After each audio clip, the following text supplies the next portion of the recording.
Assalamualaikum warahmatullahi wabarakatuh. Apa kabar hari ini? Ya, semoga semuanya dalam keadaan sehat walafiat sehingga kita bisa kembali belajar bersama dalam channel Setija Belajar. Nah, sebelum pembelajaran dimulai, terlebih dahulu kita berdoa sesuai dengan agama dan kepercayaan masing-masing. Bismillahirrahmanirrahim. Rabbi zidni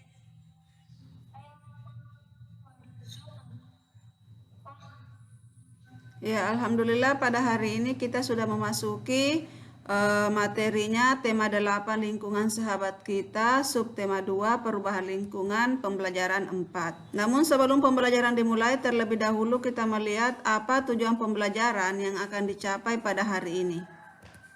Jadi yang pertama, setelah memperhatikan video pembelajaran kali ini, diharapkan siswa mampu membuat peta pikiran tentang usaha ekonomi yang dikelola kelompok dengan benar. Siswa dapat mengidentifikasi jenis-jenis usaha yang dikelola kelompok dengan benar. Siswa dapat menceritakan keragaman adat istiadat di lingkungan sekitarnya dengan benar. Siswa dapat menyebutkan kebiasaan kerjasama dan bergaul dengan lintas suku dan agama. Nah, dalam pembelajaran 3 sebelumnya disebutkan jenis usaha ekonomi yang dilakukan secara perorangan. Nah, bagaimana dengan jenis usaha ekonomi yang dilakukan secara berkelompok? Jadi ingat, jenis usaha ekonomi itu ada yang dilakukan perorangan, ada yang dilakukan dengan secara kelompok. Nah, perhatikan, ayo membaca, jadi kita sama-sama membaca materinya. Usaha ekonomi yang dikelola kelompok. Usaha ekonomi kelompok ini dikelola secara bersama, baik modal, pengelolaan, maupun keuntungan. Bentuk usaha ekonomi bersama sebagai berikut. Yang pertama, badan usaha milik negara atau BUMN. Jadi BUMN ini termasuk usaha ekonomi yang dikelola kelompok ya.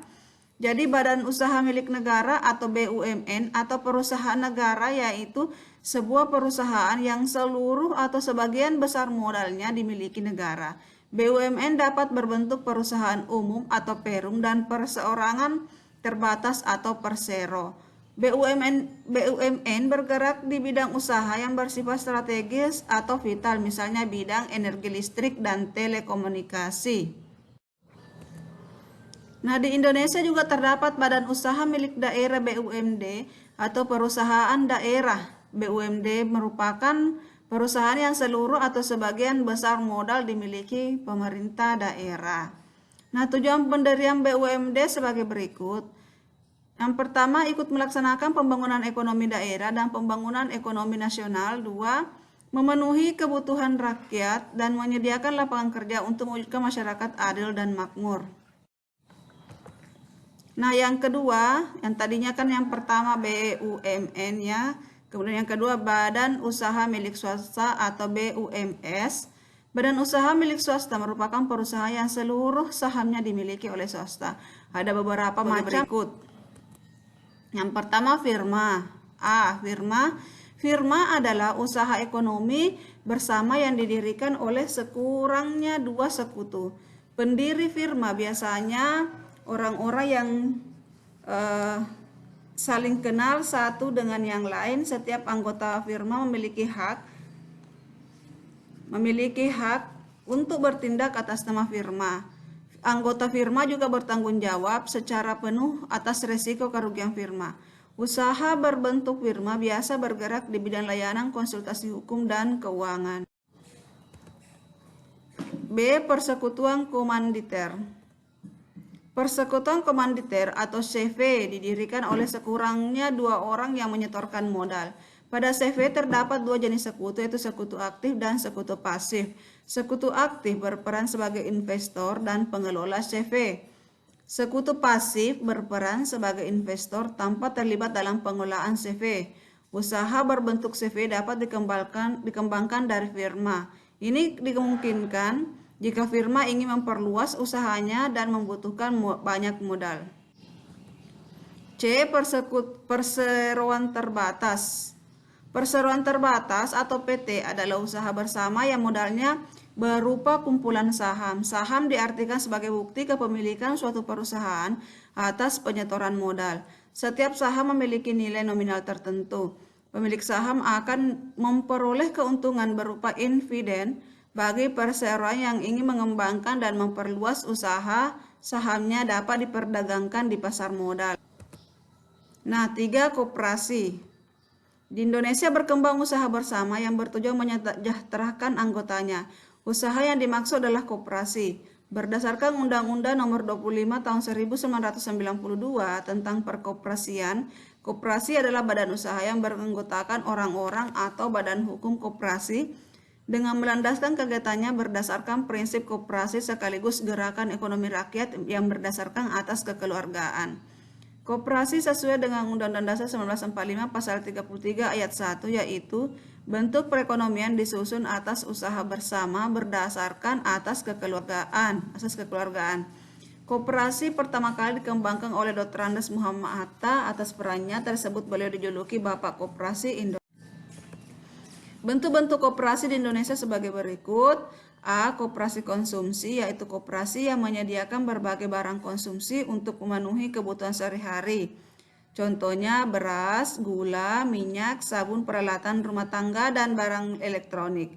Tujuan koperasi ini adalah untuk memenuhi kebutuhan konsumsi sehari-hari bagi anggota dengan harga dan mutu layak.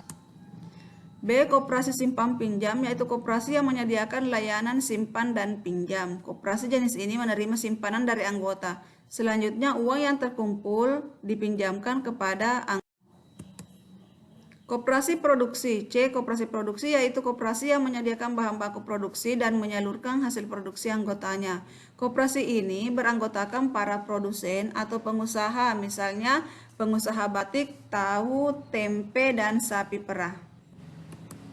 D. Koperasi jasa, yaitu koperasi yang menyediakan layanan atau jasa tertentu bagi anggotanya, contohnya koperasi angkut. E. Koperasi serba usaha, yaitu koperasi mengelola berbagai jenis usaha, misalnya penyediaan barang konsumsi, simpan pinjam, penyediaan bahan baku, dan penyaluran hasil produksi, contohnya koperasi unit desa atau KUD.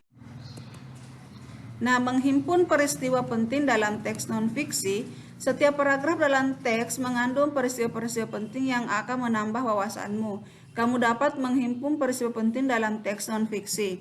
Menghimpun artinya mengidentifikasi dan mengumpulkan informasi peristiwa yang ada di dalam teks non-fiksi. Peristiwa penting yang telah kita himpun dapat disajikan dalam bentuk peta pikiran. Nah, berikut contoh peta pikiran. Ini ya, peta pikiran. Jadi judulnya berada di tengah. Jadi judulnya usaha ekonomi yang dikelola kelompok. Nah, yang pertama tadi adalah firma yang dikelola kelompok ya. Jadi ini badan usaha milik negara, kemudian badan usaha milik swasta yang terbagi atas firma, CV, PT, dan koperasi. Nah, apa itu pengertian firma? Jadi pengertian firma adalah usaha ekonomi bersama yang didirikan oleh sekurang-kurangnya 2 sekutu. Jadi ini ciri-cirinya. Kemudian CV adalah usaha ekonomi yang didirikan oleh sekurang-kurangnya 2 orang yang menyetorkan modal. Kemudian ciri-cirinya juga ada 2 jenis sekutu aktif dan sekutu pasif. Nah, bagaimana dengan perseroan terbatas? Nah, seperti inilah membuat ini ya peta konsep. Jadi yang diambil adalah inti-intinya BUMN, apa pengertiannya dan apa ciri-cirinya. Nah, inilah bentuk atau contoh dari peta konsep. Kemudian tradisi, ayo membaca tradisi rasulan di Gunung Kidul. Jadi setiap daerah memiliki ciri khas masing-masing dan inilah yang akan memperkaya keanekaragaman yang ada di Indonesia. Jadi masyarakat Gunung Kidul itu di Provinsi Yogyakarta mengenal tradisi rasulan. Kegiatan rasulan atau bersih dusun ini dilakukan oleh para petani setelah masa panen. Waktu pelaksanaan tergantung kesepakatan warga setiap dusun, tetapi biasanya sekitar Juli. Nah, rasulan biasanya berlangsung selama beberapa hari. Rangkaian kegiatan diawali dengan kerja bakti atau membersihkan lingkungan sekitar dusun. Warga bergotong royong memperbaiki jalan. Jadi ini salah satu kelebihan dari Indonesia, itu gotong royong yang kuat ya, dan semoga bisa dipertahankan. Membuat atau mengecat pagar pekarangan serta membersihkan makam. Nah, berbagai tradisi dan interaksi seni budaya pada perayaan rasulan di Gunung Kidul ini berhasil menarik perhatian wisatawan baik lokal maupun luar negeri. Atraksi seni budaya yang disuguhkan seperti doger, jatilan, wayang kulit, dan reok Ponorogo.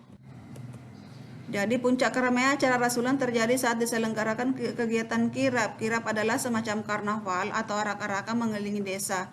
Dalam acara kirap itu dibawa pula tumpeng dan sajian berupa hasil panen seperti pisang, jagung, padi, sayur mayur, dan hasil panen lainnya.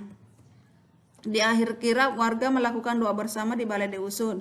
Mereka berdoa memohon ketenteraman dan keselamatan seluruh warga. Acara kemudian dilanjutkan dengan kegiatan perebutan tumpeng yang ditunggu-tunggu oleh masyarakat dan wisatawan. Jadi tradisi rasulan merupakan aset budaya yang harus dipertahankan. Tradisi ini melestarikan jiwa kebersamaan dan semangat gotong royong sehingga keharmonisan masyarakat dapat terjaga. Selain sebagai sarana dan memupuk semangat kekeluargaan, tradisi ini juga menjadi salah satu wadah untuk melestarikan kesenian daerah Gunung Kidul. Nah, demikianlah materi kali ini. Selamat belajar dan selamat mengerjakan tugas. Ingat untuk mengerjakannya tugas tepat waktu. Ingat untuk selalu menjaga kesehatan, gunakan masker jika keluar dari rumah. Demikian, Assalamualaikum warahmatullahi wabarakatuh.